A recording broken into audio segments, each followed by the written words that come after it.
Slovenia is a small and interesting nation in Central Europe, which has only existed for 30 years in its current form, and it is also my home country, but it has a long history and also a long military history, a military history which is often forgotten. One of the parts of this military history is, of course, the modern Slovenian army, and its often forgotten about armored force, which I will talk about today. We must start off in Yugoslavia. The story of Yugoslav armor begins in the Kingdom of Yugoslavia, but it's mostly irrelevant as most of it was captured during World War II. However, World War II marked a new beginning for the Yugoslav tank force. From 1943, the Yugoslav partisan movement received many new tanks from both the Allies and the Soviet Union to set up its own new tank force.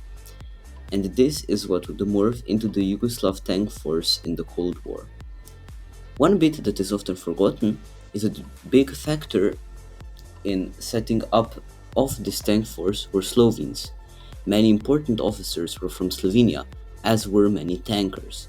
A lot of them also volunteered for the Italian army before switching sides and joining the partisans. And throughout the entire history of Yugoslavia, Slovenes punched well above their weight in regards to the number of personnel in armored forces, to the percentage of actual Slovenes in Yugoslavia and in the Yugoslav army.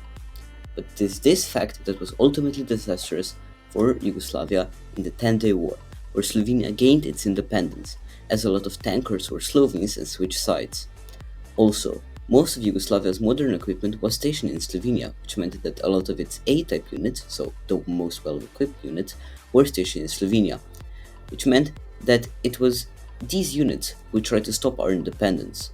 However, because of poor coordination and poor use of artillery and air support, most engagements ended with the YPA getting surrounded and captured. Slovenia came to capture a large number of tanks, and it was during the 10-Day War where Slovenia first used them. Tanks were captured by the Slovenian Territorial Defense. One detachment was formed in the west of the country, near the border with Italy. When tanks trying to capture a border crossing got captured and in turn used against Yugoslavia, they were used in an attack on an army barracks in Ajševica. However, one of the tanks was destroyed by a Yugoslav People's Army tank which was in the armored barracks. Presumably, it had come from a larger group that moved towards the border in the beginning of the conflict. The attack was later called off because of fear of civilian casualties. Another detachment was set up in the east, near the border with Austria, where a similar turn of events happened. However, these units successfully bombarded the border crossing outpost they were trying to capture and took back the border crossing. These units, which were formed and used only days apart, are the first two Slovenian armored units. The leadership of the Slovenian Territorial Defense, later Slovenian Army, decided that Slovenia was in need of 4 armored mechanized battalions, as these formations were called, because they incorporated both tanks and infantry fighting vehicles. The units that were set up were the 24th Armored Mechanized Battalion in Cerklje, the 44th Armored Mechanized Battalion in Piuka, the 54th Armored Mechanized Battalion in Vrhnika, and the 74th Armored Mechanized Battalion in Maribor. They were equipped with T-55 tanks, which went to the 44th and 74th, and M84 main battle tanks that went to the 24th and 54th. They were also equipped with BVP M80 IAVs that went to all battalions. All battalions also received a few armored bridge layers, a few armored vehicles, which were either Czechoslovak JVBT 55 Ace or VT 55 Ace. All of the units also had an anti-air platoon, which consisted of either 6 ZSU 57-2 anti-air vehicles or ZO 32 Praga anti-air vehicles. Each battalion also had a command vehicle, which were made from BTR-50s, and a few BRDM-2 scout vehicles. The exact number of these vehicles in each unit is unclear, as battalions were reformed, merged, reorganized, and the vehicles were retired at different points, so it is unclear, especially in the case of support vehicles. The structure of each battalion roughly was 1 main battle tank in the HQ as the commander's vehicle, 2 companies of 13 tanks each, so 3 platoons of 4 plus a command tank, and one company of IFVs with the same organization as the tank companies. Later on, the IFV companies were changed to 14 vehicles as more became available because of unit mergers. But now, let's talk about the different units themselves. We'll start off with the 24th Armored Mechanized Battalion. This unit was the odd one out as it was stationed on an airfield, which I will talk about in some other video. It was also on a base which never had any armored units stationed there before, unlike the other battalions. Its founding members included a bunch of staff from the airfield which worked there under Yugoslavia and 3 tankers. The battalion was armed with M84 main battle tanks, M80 IFVs, 1 BRDM-2 scout car, 2 BTR-50 PK command vehicles, and 3 VT-55A engineering vehicles. It had no air defense units and no bridge layers, probably assuming that the air defense would be carried out by other units at the airfield. It was decided that it was too pure for this world, and in 2002 it was taken out behind the shed and shot, which meant that its vehicles were sent to other battalions. The IFVs were sent to the 74th Battalion in Maribor, and its tanks were sent to Vrhnika. It was a unit with a short history. The most notable thing is that it was a fully volunteer unit until 1997, which meant that it laid the groundwork for later volunteer units in the Slovenian army. Its emblem contained a linden leaf on a blue background, representing Slovenia, with a black tank on the leaf representing insecurity.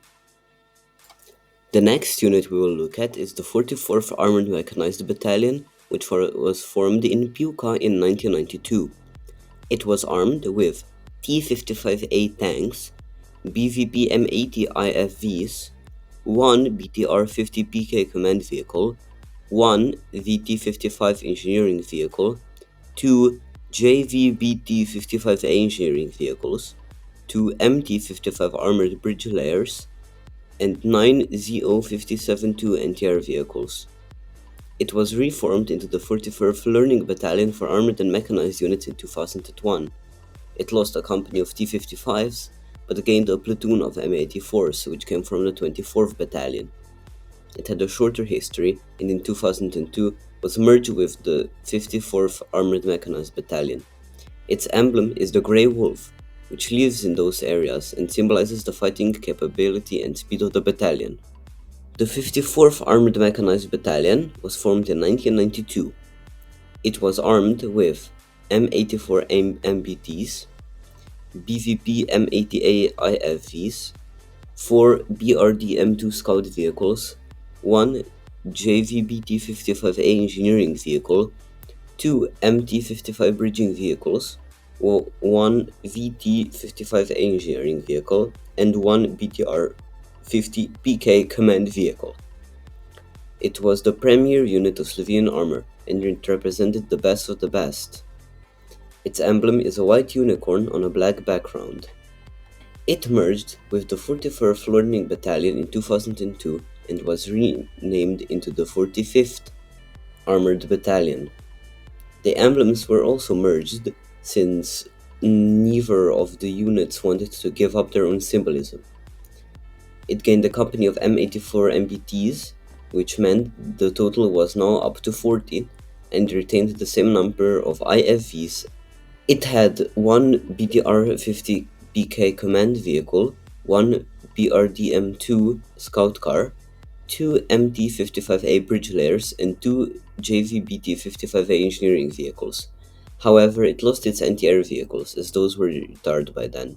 The battalion was the premier armored force of Slovenia until the 2013 army reforms, when it was disbanded. And now, onto our final unit, the 74th Armored Mechanized Battalion. Its emblem contains the European stag beetle, which symbolizes the tanks because of its exoskeleton representing the armor, and its claws representing the fighting power of the tank. The battalion, stationed in Maribor, received T-55s, which were later converted into the M55S, Slovenia's tanks. I love those things, but there are some issues with them. The main one is they are woefully outdated, and they were already outdated when they were made.